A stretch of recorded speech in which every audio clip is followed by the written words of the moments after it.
Thanks very much indeed, and good morning. I'm going to talk about a paper we've recently published on pension fund investment and the economy. Essentially, the paper talks about the UK government reforms. A reminder for those not familiar with pension legislation that most of that is reserved to the Westminster Parliament. However, public service pension regulation is devolved to Scotland. The reforms at the UK level build on the previous government's proposals, which is a remarkable and unusual degree of political consensus in these troubled times. And our paper examines the pension system, where funds are invested, and what more could be done with them for members and the economy. And I make reference both to UK proposals and for a Scottish audience, the impact that could be on devolved powers. So quickly, obviously the focus of this paper is on investment, but we shouldn't forget some of the challenges which face the UK pension system overall. We have state pension, occupational pensions, and personal pensions. Problem in the UK is that we have a lower state pension than others in Europe, with a heavy reliance on occupational pension schemes. And while costs are increasing, we also have a challenge that longevity is now stalling, and in some cases, in some socioeconomic groups, is actually falling behind. What we've seen in over a number of years is a shift from quality defined benefit schemes to DC schemes. And what that means is the risk has shifted from companies and employers to workers, and workers are left with, they've been given more flexibility over the use of pensions, but that brings with it some very significant decisions which many workers are ill-equipped to make. And the risk is leaving themselves short of pension provision in old age. Now, the key challenge in our pension system is always going to be adequacy. A fifth of people have no pension saving at all. And those who do make a saving save very low amounts, about 8% compared with the sort of 15% target that the Turner Commission talked about. And that's particularly true for low paid workers and the self-employed. Pension costs state pension costs that is, are rising. It's anticipated it could be somewhere from 5.6 to nearly 10% in the next 50 years.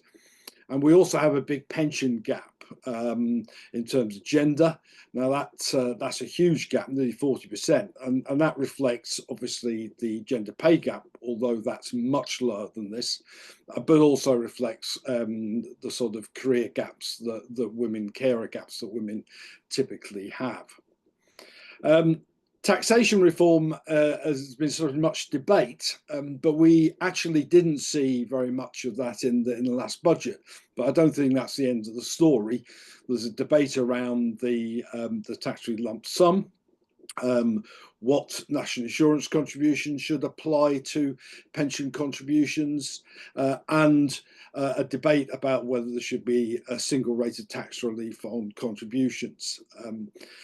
Whilst I think there's a merit in much of this debate, I think we should also be wary that there's always a strong case for stability in pensions. People make long-term decisions, and if the WASPI crisis demonstrates anything, that we should always be wary about making changes, at least without very long and well-publicised transitions. So what about pension investment in the UK? Well, the problem when you're analysing this is, firstly, there are significant data limitations. The honest truth is we don't have nearly enough data to make big judgments. But what we can say is that domestic investment, certainly in equities, has crashed. And the UK appears to be an outlier worldwide in this. So it's not entirely clear why that would be, but certainly in recent years, returns have been stronger abroad, and that's been the main driver. The UK is also unusual in that we have a very fragmented pension scheme, essentially lots of very small pension schemes. Now, there has been some consolidation in recent years, but the UK government clearly thinks not enough, and I agree with them. Essentially, the benefits of larger pension schemes that we see worldwide are the economies of scale, reduction in charges, greater investment opportunities, which small funds are very reliant on external advisors and not able to invest in the in-house provision that could drive that, and also stronger governance. A lot of schemes are fairly weakly governed. Interestingly, the Tony Blair Institute proposes actually something much more radical than the UK government is currently proposing. They talk about a scheme for transferring all these small funds into the pension protection fund arrangement and creating regional super funds. And that could include the scale they're talking about, one for Scotland, which I think is an interesting idea. The UK government essentially recognises all these problems. It's particularly concerned about scale, about having larger pension funds rather than the current fragmentation. It talks about the local government pension scheme in England and Wales, I should emphasise, and they're talking about greater pooling of investments, something that started some years ago. They're very concerned there's not enough UK investment, particularly in areas like infrastructure, and they want to see cost reduction to benefit members. The question I ask in the paper really is that I agree with all of that. I think there's a strong case for consolidation, but I don't think we should a voluntary or carrots. It's mostly carrots and very few sticks. The problem with the carrots is, will mega funds invest in the UK to any greater amount than the current fragmented structure does? So I think it's the right approach, but I do question both the scale of the ambition and the speed. It's really very, very slow indeed, and we're not going to see much benefit, I think, from this consolidation for many years to come. So moving to Scotland, I think I do talk about the constitutional position.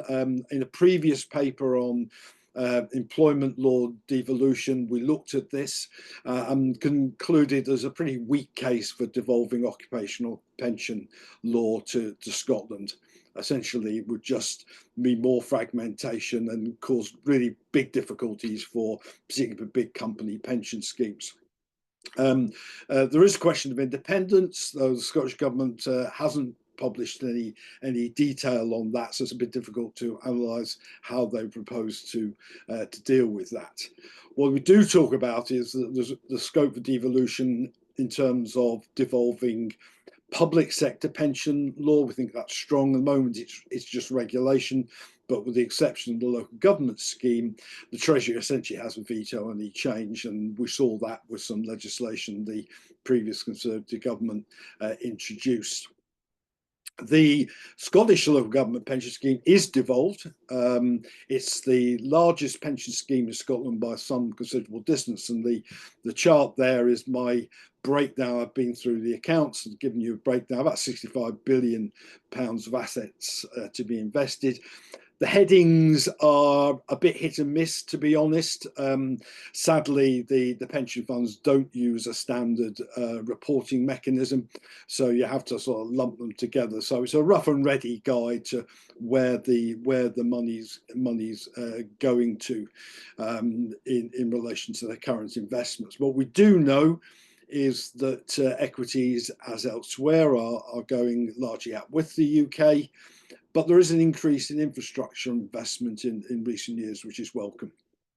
Now, in 2018, the Scottish Government approved a consultation paper issued by the scheme. There is a very strong case in that paper for consolidation. There are various options, but I think, frankly, one scheme for Scotland is by far the strongest option, and the trade union responses have been pushing that one fairly strongly. Essentially, the reforms that have been pushed in England are one way of doing it, although pooling probably doesn't make quite as much sense in Scotland as consolidating the administration of the 11 funds into one. What there would be significant cost savings. The Unison study commissioned from the Dutch pension experts talked about hundreds of millions of pounds of savings, both in costs and in better investment returns. It would also give an opportunity to invest locally and to build in-house expertise of the sort that Lothian has pioneered. But clearly, more expertise would strengthen particularly economic, social governance proposals. The problem is that since the 2018 consultation and the summary responses in 2019, there's been very little action. Essentially, vested interests in the small local government funds have resisted change, and the Scottish government has prodded now and again, but frankly done very little to push this agenda on. So I strongly recommend that needs to be moved ahead to gain the benefits of the sort of consolidation we're seeing in England and Wales. Scotland used to lead the way on these issues. Sadly, we no longer do. So, in conclusion, I welcome the priority given to pensions by the UK government, but there's still very little on pension adequacy. We're saving too little, and the state pension is too low. Consolidation is undoubtedly the right approach, but is it radical enough, and is it fast enough? And also, there's a strange gap for DB schemes. I understand partially why that is. But DB schemes currently are doing very well, and we shouldn't be ignoring those. In fact, we should be building on them and returning to them where that would be practical.